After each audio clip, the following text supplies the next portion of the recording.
Howdy. Welcome back to Dion Talk. Normally on my channel, I am trying to help the average investor figure out how you can reach financial freedom in 10 years or less, even if you're not starting from the best position.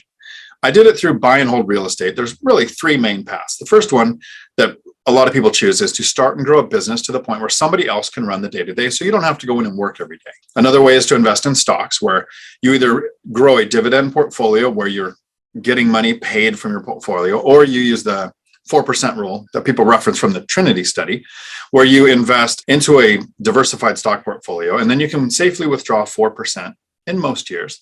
In 2022, it seems like it's becoming the 3% rule. But the average growth of that type of portfolio averages over a long enough timeline is about 10% a year, which gives you the 4% to take out, the 3% to keep up with normal inflation, which is not what we're seeing this year, and then enough to cover the taxes.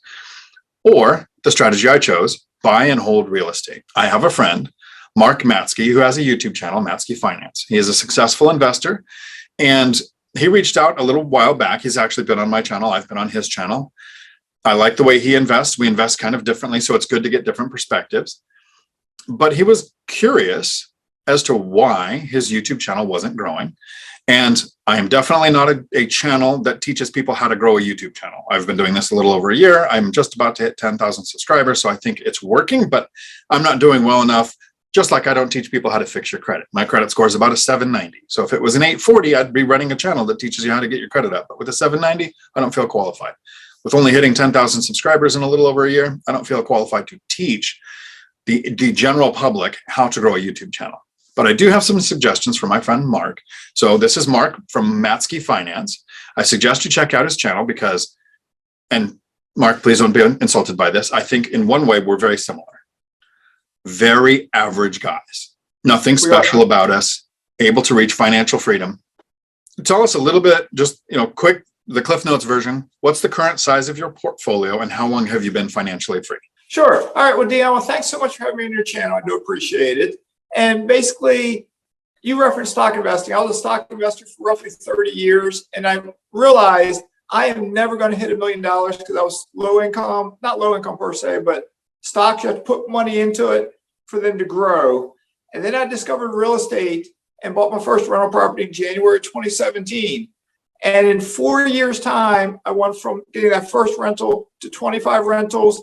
And about that time is when I realized, hey, Matsky, you have reached lean financial independence.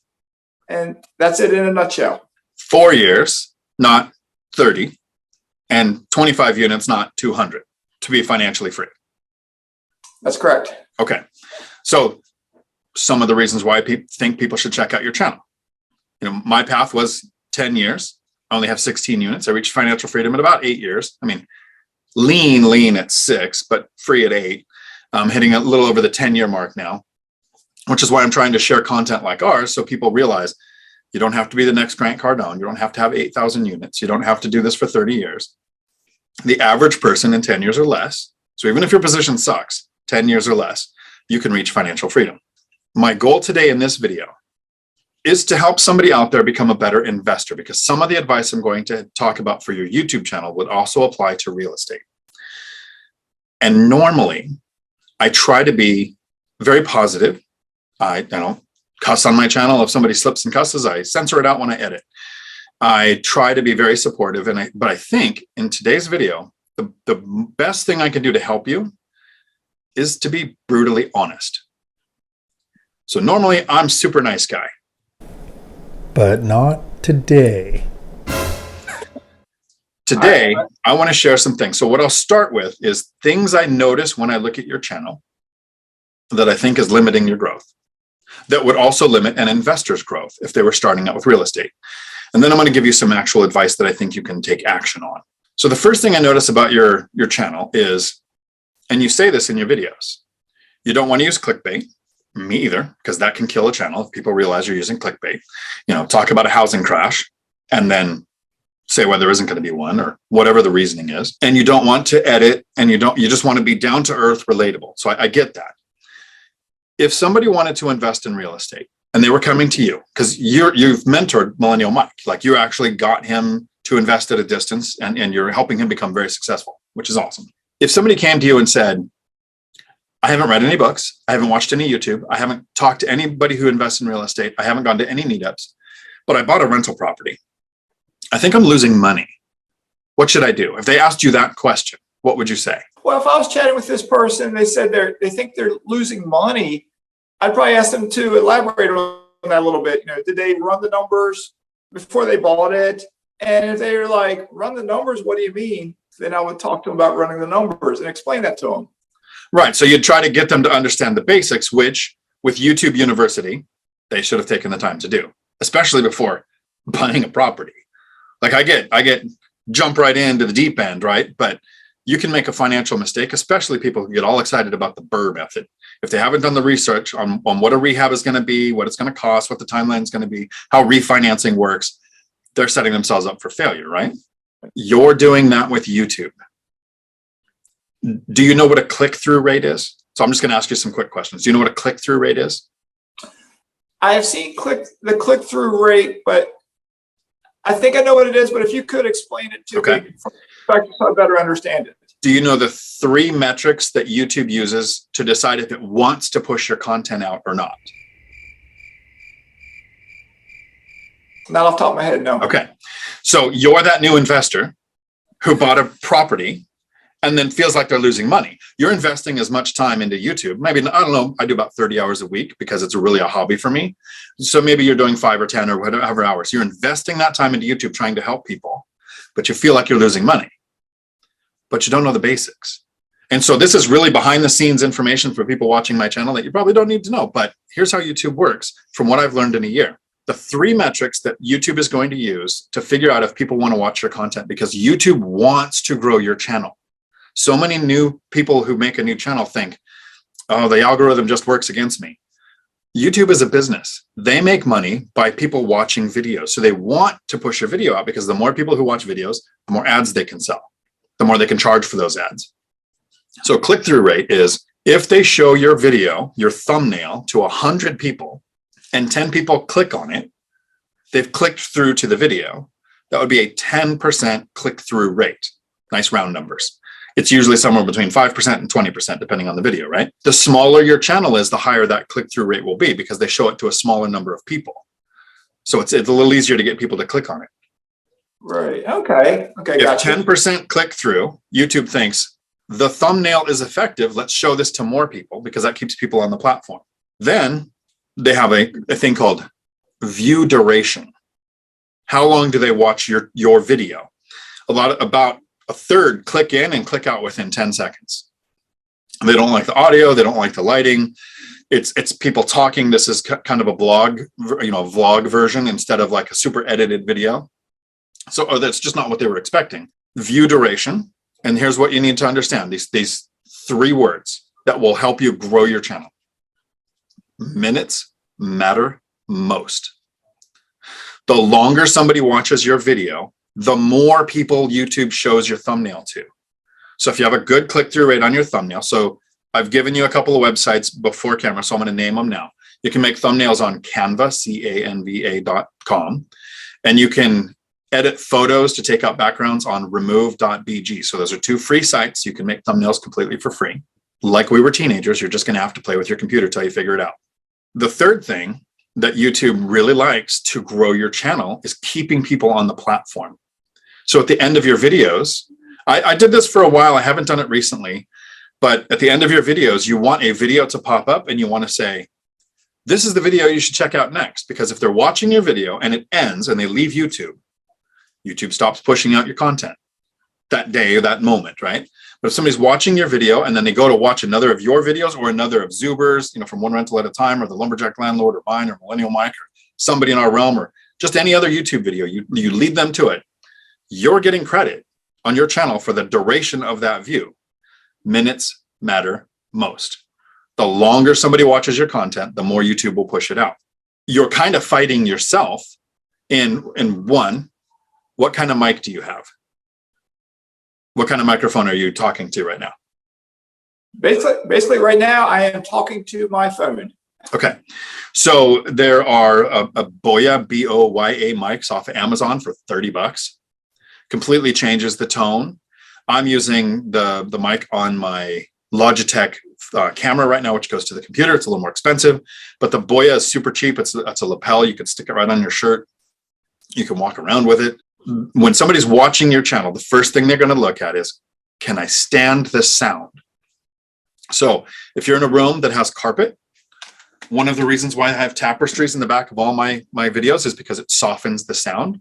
It cuts out the peaks, so you don't spike in their ears when they're listening, because some people are on headphones. Some people, when I'm at my home office, my mic has what's called a pop filter. So in front of it, there's a little screen, so that when you make a P sound, it doesn't impact. So you need to improve your sound, because a lot of people right now watching this video aren't watching. They have their phone set on their desk. They've got an earbud at work. They're sitting there playing on their computer, working on their computer, but they're listening. So audio matters more than video. Your lighting is good. One thing a lot of YouTubers make a mistake of is have the light come directly forward, like a ring light right in front of you. It makes your image very flat. Your light is coming off from the side. It's more natural. So it gives you that 3D kind of look. So if you ever notice, I've always got a little bit of a shadow behind me because my light comes from an angle. Gives me this more 3D look. So you can get your image going that way. I like that you have a closed set behind you. If you're in a room that has hardwood floors, put towels on the floor or blankets, because what I'm getting a little bit is called canny. When you talk, it's a little canny, and it's really hard to hear. But if you have headphones on and you have nothing else to listen to, we're going to want to listen to the thing that's the most pleasant, right? So improve the sound quality. Okay. Then the third thing that we think matters the most is content. And that's almost the last thing that YouTube's looking at. Content brings people back to your channel. So there's two different versions of people watching your channel. YouTube showed them a thumbnail and they found your channel and they're watching. So that's a new viewer. Then there's a return viewer. That person, that loyal fan base that comes back. And a lot of people think I need to have 100,000 subscribers to make any money or to be a successful channel. I was making money with affiliate links before I had a YouTube channel. You can do that on social media. So there's ways to make money, and I'll cover a couple of the different ways you can make money to feel like your time is kind of invested. Well, we're not profiting from the people watching. We're not charging them money, but we can make money with this channel. You're putting a lot of work into it. You might as well monetize it, right? Which is one of the goals for monetization with YouTube is you have to get to 1,000 subscribers. I think you're a bit over 300 now, and you have to get to 4,000 watch hours. I don't know how many watch hours you have, but there's a pretty easy way to get. The technical term is a metric F ton of watch time. Live sessions. Do a live session, because the people who log in to watch and interact, all of those minutes matter per person. So if you do a 10-minute live with 10 people on there, it's 100 minutes. I mean, it adds up quick to get to that 4,000 watch time. So me and the Lumberjack and Michael Zuber do a lot of lives, and that adds up to where we never, because you have to maintain 4,000 watch hours in a 12-month period in order to stay monetized. So live sessions to me are the most fun because I get that like real life time question right now that I get to interact with, get a correction to it, and that back and forth, right? But it helps your channel too. So it's not a bad thing. I don't think you educated yourself. So here's 2 channels I want you to spend a little bit of time watching. vidIQ, VIDIQ. There's a bunch, but Nick Nimmin, NIMMEN, I think. Maybe it's IN. But Google Nick Nimmin. Those are 2 channels that help people grow YouTube and teach you basic concepts like what is the perfect length for a YouTube video? Because for the person watching, you will get a lot of feedback from the audience that says, I really like the live stream. Dion, yours are like, yours and Matt's are like 3 hours long. I could be at work. I could be driving a truck. It keeps me awake. When it's 3 hours of content, it's great. We get other people that go, 10 minutes. That's the limit. Anything over 10 minutes, I might not even click on it because I got 10 minutes on my commute to work and I want to be able to finish the video. So the person watching has a desired goal of the time. So I make videos. My normal videos, I try for 10 minutes. Interviews, I try to do 20, which is the goal. And then live streams, I try to do as long as I can keep talking and the questions keep coming in. So I'm hitting the different types for the audience. YouTube wants you to have it at least 8 minutes. So that's the minimum length for a video. 12 minutes is probably best. So 8 to 12 minutes. And the reason is once you're monetized, and YouTube might put ads in your commercial before you're monetized, you just don't get any money for it. They can put an ad at the beginning of a video and at the end of the video, no matter the length. If it's 8 minutes and 1 second, or just a little more than 8 minutes, they can put an ad in the middle. So you literally add a third to the revenue that YouTube's going to make by having an 8 minute and 1 second video. I've got a few that are at 5 or 7 minutes and they get pushed out less by YouTube. But as soon as you cross that 8 minutes, don't go over 12 for the people who want the shorter content. YouTube can add that one more commercial, more likely to put it out. And it could be a little banner thing at the bottom. It could be the thing at the top. It might not be an ad that makes the person stop watching. So educate yourself a little bit on this. We have to learn to play with, how to make a thumbnail. To get content, there's some really simple ideas. So for me, I would like to make some content that viewers would never watch. I'm a single parent, been through 2 divorces, kept custody both times. I'd like to make a video on here's how a guy in California and Washington, 2 very traditional states that generally 90% of the time custody goes to the mother. I was able to keep it. I would like to make that video. Nobody would care, right? So I'm not going to make that video. So in real estate or reaching financial freedom, you can find out what your viewers are watching by going to your YouTube search and put in real estate. And you know how it auto-populates after that? It'll put in investing or for a new person or for idiots or whatever. It'll show you topics that you might want to make a video on. And that way you can, the more something is being searched, the more likely your video is to be watched if you have that title, that thumbnail, or that content. And right now we're not doing that. You're on your channel. It is kind of, I could see it. It's, what do you want to make today? Like, and a mistake that a lot of new YouTube channels make is you watch a big YouTube channel and they'll say something like, I can't believe this happened. Like Graham Stephan's face, and I can't believe this happened. Gets 1 million views, right? If you or me did that, we get 5 views because no one knows us. So why would they care what we can't believe happened? Your loyal fan base that watch your content, like you right now have about 30 people who watch every video you put out no matter what. You need about 100. That's when the game changes. So you don't need 10,000. I don't have 10,000. I have 10,000 subscribers, but I don't have 10,000 people who watch every single thing I put out, right? You need about 100. That becomes a community you can interact with. So your title, so it goes thumbnail for click-through, title to draw attention because some people are readers, not visual. Your titles can't be, like there's one I saw on your channel, what does Matsky want? Like, I watch your content, I check it out, sure. But when they see a string of those, you see a bunch of videos and in the middle somewhere, it's what does Matsky want? The person who doesn't know who you are, doesn't know that that's the name of your channel, doesn't know it's Matsky Finance, is going to go, is that a sports person? Is that a coach? Is that a political thing? I don't know, so they just go right by it, right? And then the last thing, before I cover the ending topic here, is recognition.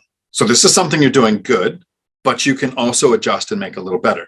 When you look at YouTube, there's always on the side, there's a list of all of the videos you could click on to watch. And it's from usually, your playlist, people you've subscribed to, other videos you watched, the topics you're usually most interested in. So most of the people watching us are going to see financial independence, retire early, choose FI, afford anything, Michael Zuber, BiggerPockets, like all the names in this thing, right? Right now, almost all your thumbnails have your face. So the people who've watched your channel know your face. You need something recognizable. So if you continue to make thumbnails and you learn how to make, like more designed thumbnails for each video, keep your face in there. Or if you'll notice on the thumbnail of every one of my videos in the bottom corner, it's green letters in exactly the same place that say Dion Talk. So when you see a string of 20 videos, your eyes will go, oh, that's the one I recognize. That's the channel I like to watch. And for some channels, it's a red stripe across all their thumbnails or a green line at the top. Whatever is identifiable to your channel. Kind of like Michael Zuber, his favorite color is purple. So there's an underlying purple theme in every one of his thumbnails. If you see 10 thumbnails, you go, oh, that's the purple one. I haven't even looked at the image. I read the title. I just know that's a channel I watch. So that's kind of my advice on how to do this. Same thing for somebody looking at real estate. If you don't find the channels that will educate you on what you want to invest in and take the time to educate yourself, it doesn't really do you any good to reach out to somebody like Mark or me as a mentor and say, I feel like I'm losing money, because we literally have to go back to the baseline. Do you know how to run the numbers? How did you pick your market? Do you know all of the basic questions that are available on YouTube University? Once you have that base platform, it's a lot easier to pick your strategy and then find a mentor. Okay, and then the last thing I want to wrap up with, and remember I said this video, my goal is usually to be nice, but not today. Yeah, be blunt. I want to wrap up with something not nice. and tell you why I really think why a lot of people might have seen a video of yours and then didn't come back to the channel. And my goal is to help you. It's just not going to sound nice when I say what I'm about to. I've heard you say, and I'm trying to think of the nicest way to say this, but I'm just going to have to not be nice for 30 seconds. So I apologize for the next 30 seconds.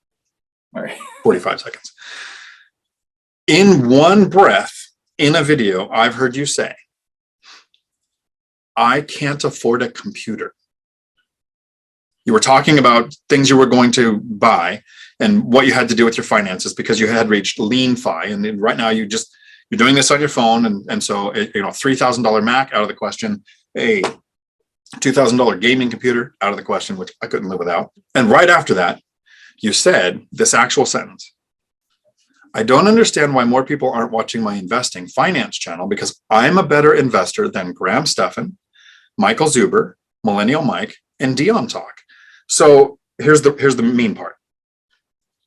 On what planet, in what universe, is a person who has 2 pensions? So you retired from the Navy, which thank you for your service, and you did 20 years in the law enforcement, which I only did 6 in the military, 8 in law enforcement. So you trumped me there.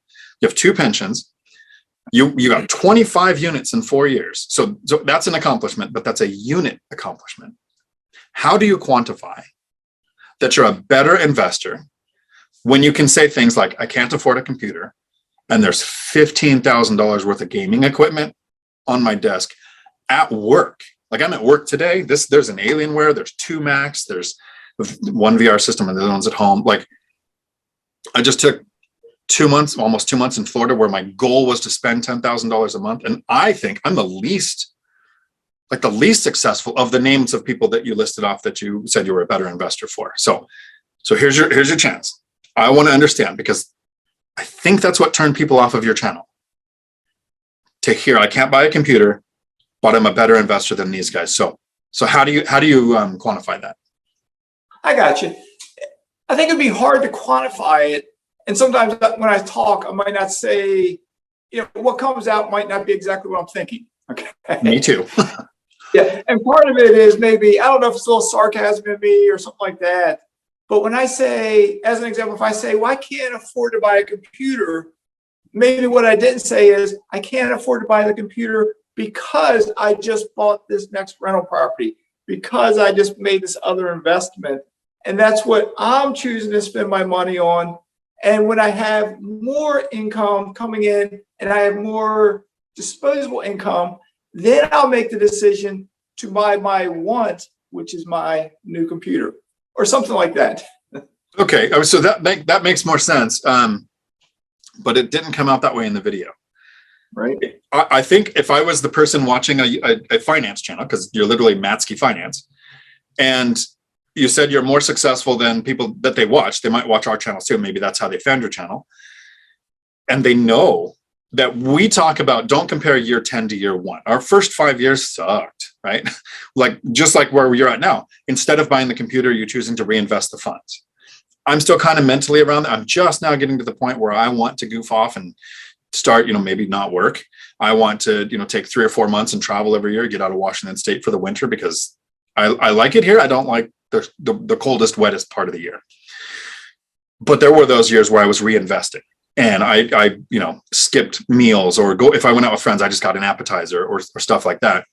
In your videos, and this is my wrap up to how I think you can fix that. You can't say, like, I even try to not say this, like, my goal is to be humble. But even to say my goal is to be humble is to be a braggart. Like I obviously have things to brag about, but I'm not gonna, so I'm saying I'm gonna be humble. Like, that doesn't even work. To resonate with the audience, I would have been a little bit more clear on, to be a successful investor like I am trying to be, instead of getting this computer that is a want, the way you worded it was perfect, I'm choosing to reinvest my funds. Because if somebody watches my content and they know that 10 years ago, I had a lot of bad debt, was a single parent, not making a lot of money. And just in 10 years, no secret sauce, easy to duplicate. Properties from the MLS, traditional lending, save a down payment, house hack. Anybody can duplicate what I've done. I think there are people who watch my channel who like me, which is weird because I'm not a people person.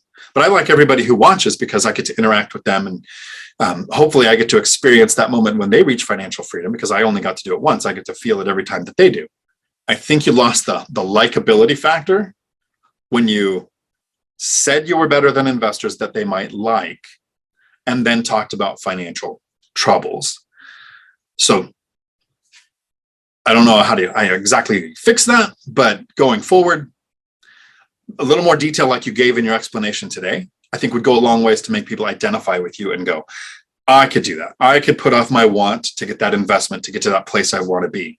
Instead of, for the nanosecond when I heard you say it, I thought, is Mark mentally challenged to think he's more successful than Graham Stephan or Michael Zuber? Like their cash flow every month is what I make in 10 years.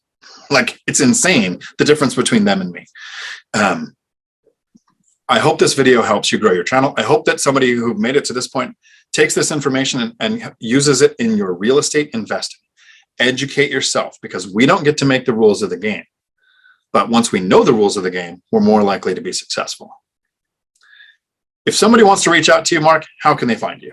Sure, they can find me on my channel, which is Maskey Finance. Maskey is M-A-Z-S-K-E, Maskey Finance. And Dion, I appreciate all the feedback you give me. And trust me, you were not blunt. You did not say anything that crossed the line. Because I understand, when I watch my videos sometimes, or I think back to what I said, I know I didn't say things correctly. And as I've said somewhere in my videos, life is about learning. We can never stop learning. We have to challenge ourselves and just learn the best we can. So I do appreciate all this, Dion. Awesome. Thanks a lot for doing this. Until my next video, thanks for coming to my Dion Talk. We're sorry, the number you have dialed is not in service at this time.